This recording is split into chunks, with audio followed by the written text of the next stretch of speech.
2, 1. 7 things you probably didn't know you need to know. I'm Jamie East and this is the Smart 7. Good morning, everybody. It's Wednesday the 9th of February and it's Toothache Day. And a big happy birthday to Joe Pesci, Mia Farrow, Holly Johnson and Tom Hiddleston.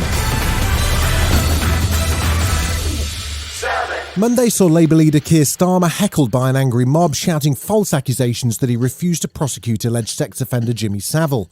But Tuesday saw the man who amplified those accusations in the House of Commons refuse to apologise or take responsibility for the events. While Boris did tweet a general condemnation of harassment, neither he or Number 10 are apologising for the accusation. And Digital Minister Chris Phillips was sent out to sow some more disinformation. There is no way you can suggest that his remarks in any way prompted, certainly not justified, what we saw last night. So they did mention Jimmy Savile, but they were mostly shouting about other issues. So I don't accept the link that people are trying to make. Speaker of the House, Sir Lindsay Hoyle, was much clearer and more direct, and he's also requested a report from the police on the incident. While the Prime Minister's words were not disorderly, they were inappropriate. As I said then, these sorts of comments only inflame opinions and generate disregard for the House, and it is not acceptable.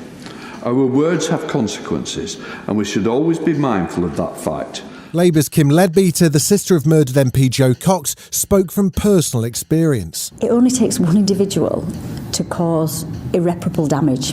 Things don't happen in a vacuum. You know, we know that people are protesting about various different things at the moment, but when we've got a Prime Minister who's adding fuel to that fire, that is not helpful.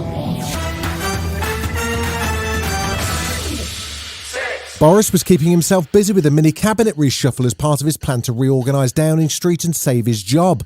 The mini-shuffle saw Jacob Rees-Mogg move from Leader of the Commons to the snappily titled position of Minister for Brexit Opportunities and Government Efficiency in the Cabinet Office.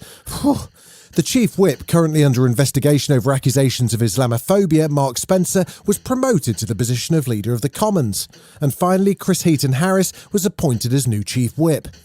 In the Commons, Health Secretary Sajid Javid was still struggling with the NHS backlogs, outlining how waiting lists are expected to get worse before they get better. The number of people waiting for elective care in England now stands at 6 million.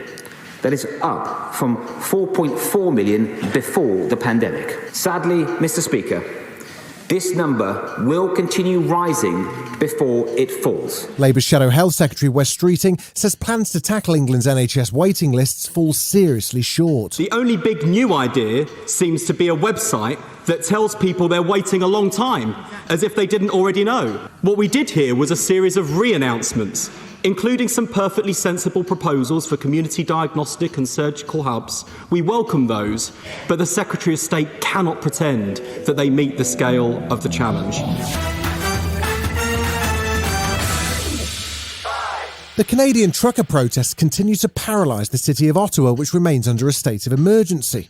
The protests, which appear to be rooted in the QAnon and anti-vax movements, focused on Canadian vaccine mandates for crossing the border and have been crowdfunding to enable the protests to continue.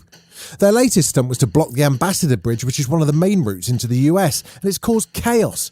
Canadian PM Justin Trudeau has had enough and addressed it with a warning in Parliament. Individuals are trying to blockade our economy, our democracy, and our fellow citizens' daily lives.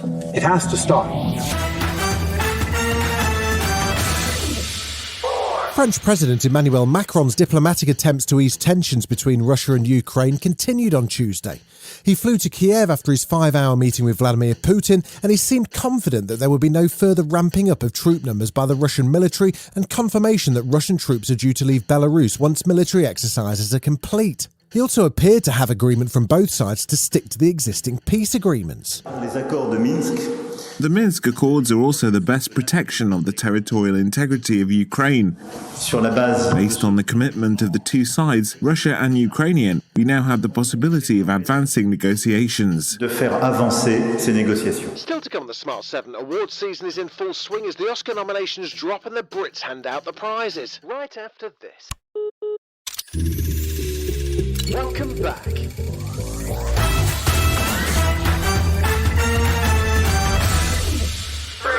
There were 3 games in the Premier League last night, with Newcastle taking on Everton, West Ham facing Watford and Man United travelling to Burnley.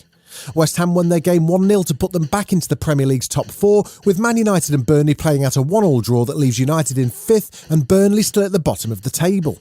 Two of the Premier League's newer managers faced each other at Newcastle, with Eddie Howe taking on Everton new boy Frank Lampard and winning 3-1. Frank wasn't exactly thrilled about that outcome. I think we have to be very balanced about it in terms of, I've been here a week. We've come to a very difficult match against Newcastle, very effective. So there were elements of their game that were good and some of ours that were not so good, but we must keep our heads and keep our heads up for sure, because there's a long way to go in this. The 2022 Oscar nominations were announced on Tuesday, with history made by director Jane Campion, who became the first woman ever to be nominated twice in the Best Director category for her film The Power of the Dog. In fact, her Netflix movie picked up 12 nominations in total, followed by Dune with 10 and Belfast and West Side Story with 7 each. Will Smith picked up not 1 but 2 noms for King Richard, and they're his first nominations in 15 years. And Kirsten Stewart got her first ever nomination for playing Lady Diana in Spencer. She says she had to think twice about taking on the role. I sort of approached it like, who am I to say no to this? Like, you're an actor. You want to do good stuff? You want to challenge yourself? Like, what are you doing if you, like, retreat? It's either, like, fall on your face completely, which is fine. At least, you know, die trying. It was a big night at the Brits for Adele. She won 3 of the 4 major prizes in the first Genderless Awards, picking up Best Song, Best Artist and Song of the Year for Easy On Me. Ed Sheeran, Dua Lipa and Sam Fender also won, with more female winners for the first time ever. Little Sims won Best New Artist and brought her mum up on stage with her. Mum, look at what you done, Mum. Look at what you done. And the final word went to Adele as she accepted her Album of the Year award for 30. I'd like to dedicate this award to my son. And to Simon, to his dad. This album was all of our journey, not just mine.